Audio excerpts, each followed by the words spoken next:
नमस्कार, मैं विवेक कुमार और जैसा कि आज मैं रामगढ़ कॉलेज के मल्टीपर्पज़ एग्जामिनेशन हॉल के पास हूँ और यहाँ पे राष्ट्रीय शिक्षा नीति 2020 के तहत यहाँ पे 2 दिवसीय कार्यक्रम का आयोजन किया जा रहा है। तो जैसा कि अभी हमारे सामने कॉलेज की प्रोफेसर कामना मैडम है, इनसे जानेंगे क्या प्रोग्राम यहाँ पे अभी किया जा रहा है। यहाँ सेमिनार का आयोजन हुआ है, ये 2 दिनों का है और ये नेशनल सेमिनार है। यहाँ ऑल ओवर इंडिया से लोग आए हुए हैं, अपना वक्तव्य देंगे नई शिक्षा नीति पॉलिसी पे और स्टूडेंट को ये बताएंगे कि नई शिक्षा नीति उनके लिए कितनी लाभकारी है। और कहाँ से यहाँ पे मुख्य अतिथि आए हुए हैं, कितनी जगहों से यहाँ पे आए हैं? मेरे ख्याल से ऑल ओवर इंडिया से आए हैं, तो ज़्यादातर छत्तीसगढ़ से हैं, बगल का हजारीबाग तो है ही, मध्य प्रदेश से हैं और साथ में दिल्ली से भी हैं। अपने रामगढ़ कॉलेज में जितने भी प्राइवेट कॉलेजेज हैं, करीब करीब उनके सारे प्राचार्य यहाँ उपस्थित हैं। तो कितने दिवसीय कार्यक्रम का आयोजन यहाँ पे किया जा रहा है? ये 2 दिवसीय सेमिनार है और 13-14 इसका डेट है। 2 दिनों का होगा ये और इसमें जितने भी विद्वानगण हैं वो आकर अपनी नई शिक्षा नीति पे अपना वक्तव्य देंगे और लोगों को नई शिक्षा नीति से ज़्यादा परिचित करवाएंगे। कितने लोग अभी तक इस नई शिक्षा नीति से अभी तक जुड़े हुए हैं इसमें? अब तो सबको जुड़ना है क्योंकि ये शिक्षा नीति लागू हो गई है, तो ये शिक्षा नीति पूरे है। तो अब ये शिक्षा नीति चूँकि अब लागू हुआ है, अभी तक तो इस पर विचार हो रहा था कि इसमें सिलेबस कैसा होगा, किस तरह की पढ़ाई की जाएगी, लेकिन अब जब हो गया है तो इसका इम्प्लीमेंटेशन हो चुका है और अभी सारे जगहों पे 2022 से लागू हो चुका है। क्या लगता है इसमें बच्चे लोग इंटरेस्ट ज़्यादा लेंगे? जैसे जैसे शिक्षा नीति के बारे में वो जानेंगे उनका इंटरेस्ट बढ़ेगा, क्योंकि अब उनका कोई साल बर्बाद नहीं होने जा रहा है। अगर वो 2 साल का भी कोर्स कर लेते हैं, बीए का कोर्स जैसे 4 साल का है, वो 2 साल भी अगर अपना कंप्लीट करते हैं तो उसकी भी डिग्री उन्हें मिलेगी, लेकिन 4 साल के बाद उन्हें पूरा उनका डिग्री कोर्स का जो पूरा सर्टिफिकेट है वो मिलेगा, लेकिन 2 साल में उनको डिप्लोमा का जरूर मिल जाएगा। Indeed is a very welcome step, as it will be able to give the students the opportunities that they have been lacking all these years. They will be able to choose the subjects as per the choice and liking, and this in itself is a great step forward.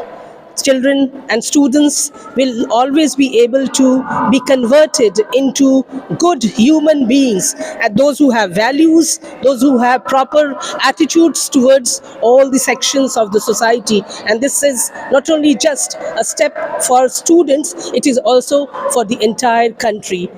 Thank you. भारतीय नई राष्ट्रीय शिक्षा नीति जो भारत सरकार की ओर से सन 2000 में प्रस्तावित है 2020 में, और निश्चित रूप से मैं ये कह सकता हूँ कि 2 साल में जो अभी संस्तुति की गई है, तो उससे न केवल शिक्षकों का गुणात्मक प्रशिक्षण देकर उसमें परिवर्तन किया जाएगा, बल्कि छात्र छात्राएं भी उससे लाभान्वित होंगे।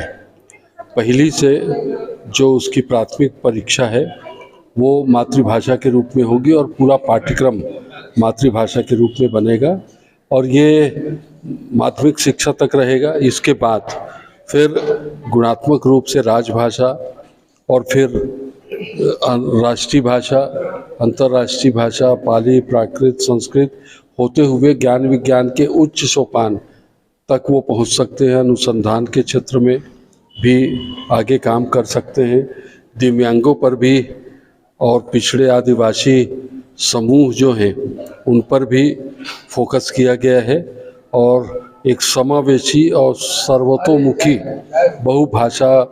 भाषी क्षेत्र की दृष्टि से गुणात्मकता, आजीविका, मूल्य वृद्धि, जीवन मूल्य, इन सब को ध्यान में रखकर जो शिक्षा नीति बनाई गई है, उससे जो विश्व वंद्य जो हमारी स्थिति है, विश्व गुरु के रूप में हम संकल्पना कर सकते हैं, उसके साकार होने की उम्मीद मैं इस राष्ट्रीय शिक्षा नीति से कर सकता हूं। एक बात और कहना चाहूँगा कि रामगढ़ महाविद्यालय को ये सौभाग्य प्राप्त हुआ है कि उसने इस तरह के आयोजन करके एक कीर्तिमान स्थापित किया है। सर, एक और सवाल सर कि किन किन छात्राओं को इसका लाभ, कैसे छात्राओं को इसका लाभ मिल सकता है सीधे तौर पर? हाँ, देखिए, इसमें मैंने पहले ही कहा कि आजीविका का मतलब केवल सरकारी नौकरी नहीं है, इसका मतलब कौशल विकास। तो उसकी रुचि प्रवृत्ति के अनुसार छात्र छात्राओं को आजीविका से जोड़ा जाएगा, इसके प्रशिक्षण की व्यवस्था की जाएगी।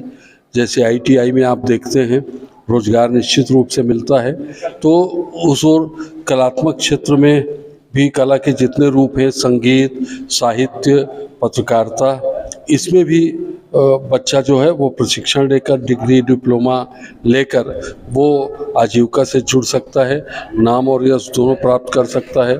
पत्रकारिता के लिए भी यहाँ पे पूरी तरह से संभावना है। ये शिक्षा नीति को लेकर के भारत सरकार की जो नई योजना बनी है शिक्षा नीति 2020, उसी संदर्भ में आज रामगढ़ कॉलेज के प्रांगण में 2 दिवसीय सेमिनार का आयोजन किया गया है, जिसमें शिक्षा को लेकर के जो चुनौतियां और जो उपलब्धियां हैं उसका एक समीक्षा करते हुए इस नीति को कैसे लागू किया जाए और इस पर एक चर्चा हो रही है।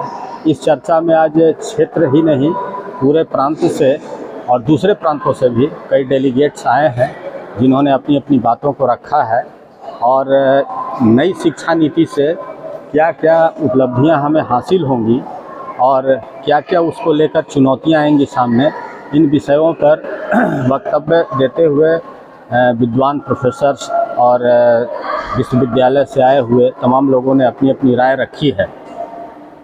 आने वाले दिनों में देखा जा रहा है कि भारत भी एक विकासशील देश है और दुनिया के साथ जब हमको कम्पीट करना पड़ता है, उस चुनौती में हमको भी आना पड़ता है, तो हमें एक बार पुनः विचार करना पड़ता है कि क्या हमारी शिक्षा नीति हमारे आज के वर्तमान परिवेश के अनुकूल है। और इन्हीं सब बातों को लेकर के भारत सरकार ने जो नई शिक्षा नीति लॉन्च किया है, उसको आज उसी संदर्भ में, उसी विषय पर आज 2 दिवसीय सेमिनार का आयोजन रामगढ़ कॉलेज के प्रांगण में। तो जैसा कि आप देख सकते हैं, भूरकुंडा JM कॉलेज के इतिहास विभाग के सर हमारे साथ मौजूद हैं, डॉक्टर अरविंद कुमार सिंह जी। सर, क्या समझते हैं नई शिक्षा नीति से क्या होने वाला है, क्या फ़ायदा है? देखिए, ये शिक्षा नीति नई नहीं, पुरानी बोतल में नई शराब है।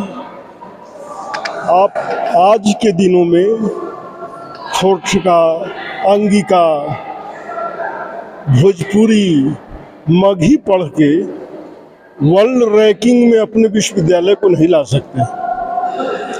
विश्वविद्यालय का स्तर अगर आप देखते हैं विश्व के संदर्भ में, तो उन भाषाओं पर अधिक जोर देनी होगी जो विश्व में ख्याति प्राप्त भाषाएं हैं, और अधिक से अधिक ये स्कूली शिक्षा पर ध्यान देना होगा, क्योंकि बिना नींव मजबूत किए हुए बड़ी इमारत नहीं खड़ी की जा सकती है। और अगर ये सोची गई है तो ये भुलावा है, ये हकीकत नहीं है।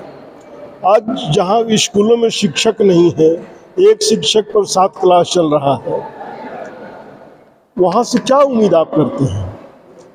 आज इस देश में 2 देश पनप रहा है, एक भारत है और एक इंडिया है। तो पहले एक रूप में तो लाइए, या तो भारत बनने दीजिए या इंडिया रहने दीजिए। एक करने के लिए क्या करना होगा? ये करने के लिए शिक्षा में समानता लानी होगी। एक भाषा गांव से लेकर शहर तक शिक्षा में अपनाना होगा। खोरठा, तमिल, तेलुगु, मलयालम, ये क्षेत्रीय भाषा जिसको मातृभाषा कहते हैं, उसको अपनाने से तो विश्व रैंकिंग में आप नहीं आ सकते। हिंदी का दर्जा तो बहुत कम ही दिया जाता है, हर जगह हर तरह का लैंग्वेज यहाँ पे उपयोग किया जा रहा है, उस पर क्या कहना चाहेंगे?